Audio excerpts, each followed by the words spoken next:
Hello friends, welcome to Bharati's kitchen. ఈ రోజు వీడియోలో 1 కేజీ పిండితో క్రిస్పీగా చెక్కల్ని ఎలా ప్రిపేర్ చేసుకోవాలో చూపించబోతున్నాను. నేను చూపించిన విధంగా ఒకసారి ట్రై చేసి చూడండి. చాలా పర్ఫెక్ట్ గా వస్తాయి. ఫస్ట్ టైం ప్రిపేర్ చేసే వాళ్ళకి కూడా చాలా బాగా కుదురుతాయి. చాలా క్రిస్పీగాను ఉంటాయి, అలానే టేస్టీగా కూడా ఉంటాయి. సౌండ్ వింటే మీకే తెలుస్తుంది.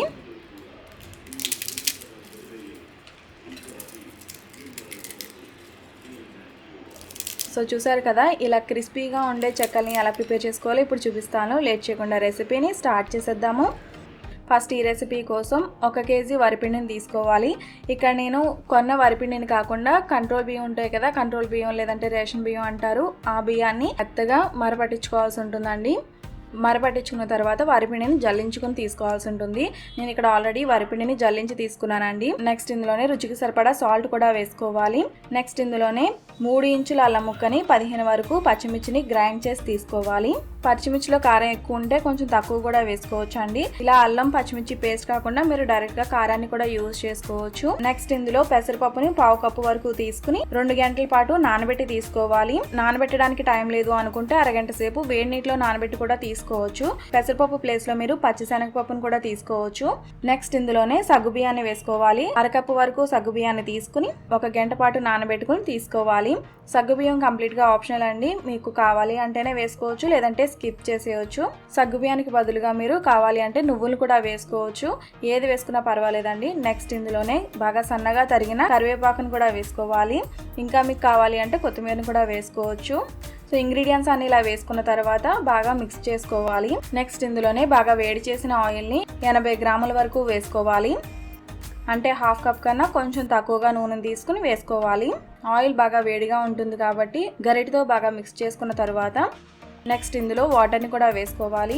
ఇక్కడ నేను ఆయిల్ యూజ్ చేశానండి. ఇదే ప్లేస్లో మీరు ఇందులో వేడి చేసిన ఆయిల్ని కానీ లేదంటే వేడి చేసిన డాల్డాని కానీ వెన్నని కానీ లేదంటే నెయ్యిని కానీ వేసామనుకోండి, చెక్కలు చాలా గుల్లగా వస్తాయి. మీ దగ్గర ఏది ఉంటే అదే యూజ్ చేసుకోవచ్చు. సో ఇంగ్రీడియంట్స్ అన్ని ఒకసారి కలిసిన తర్వాత ఇలా ముద్ద చేస్తే ముద్ద అయ్యేలా ఉండాలి. ఈ టైంలో మీకు పిండి పొడిపొడిలాడుతూ ఉంది అనుకోండి, కొంచెం వేడి చేసిన నూనెను వేసుకుని కలుపుకోవచ్చు.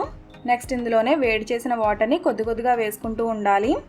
వేడి నీళ్ళని ఒక్కసారి వేసేయకుండా కొంచెంగా వేసుకుంటూ మిక్స్ చేసుకోవాల్సి ఉంటుంది.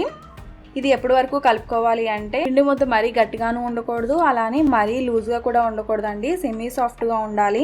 మనం ప్రిపేర్ చేసింది ఎక్కువ క్వాంటిటీ కాబట్టి ఇలా చిన్న ఉండల కింద చేసుకుని పక్కన పెట్టుకోవాలి. ఇలానే గాల్లో వదిలేసాం అనుకోండి, పిండి అనేది డ్రై అయిపోతుంది. మనకి ఎంతైతే పిండి కావాలో అంతా కొంచెం బయటకు తీసుకుని మిగతా పిండి మీద మూత వేసేసుకోవాలి. క్లాత్తో కానీ లేదంటే ప్లేట్ కానీ మూత వేసి పక్కన పెట్టుకోవాలి. మనకి కావాల్సిన ముద్దని సపరేట్గా తీసుకుని ఈ పిండిని చిన్న ఉండల కింద ప్రిపేర్ చేసుకోవాలి. చెక్కలు చిన్నవి కావాలి అంటే చిన్న సైజు ఉండల కింద చేసుకోవాల్సి ఉంటుంది. చెక్కలు మీకు పెద్దవి కావాలంటే కొద్దిగా పెద్ద సైజు ఉండల్ని చేసుకోవచ్చు. సో ఇలా కొన్ని ఉండల్ని ప్రిపేర్ చేసుకున్న తర్వాత ఒక కవర్కి ఆయిల్ని అప్లై చేసుకోవాలి. ఆయిల్ని అప్లై చేసిన తర్వాత 2 కానీ లేదంటే 4 ఉండలు కానీ పెట్టుకుని కొంచెం దూరంగా అడ్జస్ట్ చేసుకోవాలి.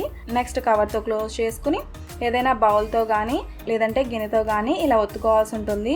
మీ దగ్గర పూరీ ప్రెషర్ ఉంటే అది కూడా యూజ్ చేసుకోవచ్చు. ఎక్కువ దలసరి అనేది ఒత్తకూడదండి, కొంచెం పలుచగానే ఒత్తుకోవాలి. దలసరిగా ఒత్తినట్లయితే చెక్కలు అనేవి కొంచెం మెత్తగా వచ్చేస్తాయి. సో ఇలా చూపిస్తున్న విధంగా ఒత్తుకున్న తర్వాత వేడిగా ఉన్న ఆయిల్లో వేసుకుని ఫ్రై చేసుకోవాలి.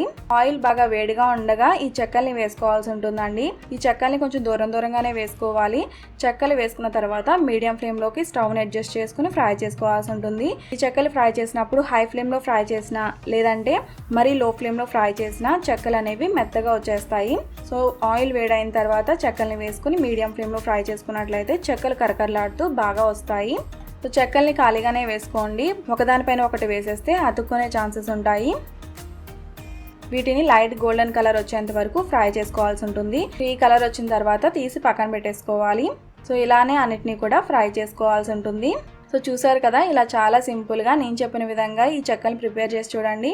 చాలా బాగా వస్తాయి, కరకరలాడుతూ చాలా రుచిగా కూడా ఉంటాయి. వీటిని ఇలా ప్రిపేర్ చేసుకున్న తర్వాత చల్లారిన తర్వాత ఎయిర్ టైట్ కంటైనర్లో స్టోర్ చేసుకున్నట్లయితే 15 to 20 days వరకు స్టోర్ ఉంటాయి. సో చూసారు కదండి, ఇలా చాలా సింపుల్గా క్రిస్పీగా ఉండే చెక్కల్ని చాలా ఈజీగా ప్రిపేర్ చేసుకోవచ్చు. సో ఈ రెసిపీని మీరు కూడా తప్పకుండా ట్రై చేసి మీకు ఎలా కుదిరాయో నాకు ఈ వీడియో కింద కామెంట్ సెక్షన్లో తెలియజేయండి. ఈ రెసిపీ మీకు నచ్చినట్లయితే తప్పకుండా లైక్ చేసి మీ ఫ్రెండ్స్ అండ్ ఫ్యామిలీస్ కూడా షేర్ చేయండి. మరిన్ని రెసిపీస్ కోసం నా ఛానల్ సబ్స్క్రైబ్ చేయండి. అలానే తర్వాత వచ్చే బెల్ ఐకాన్ కూడా క్లిక్ చేయండి. Thanks for watching.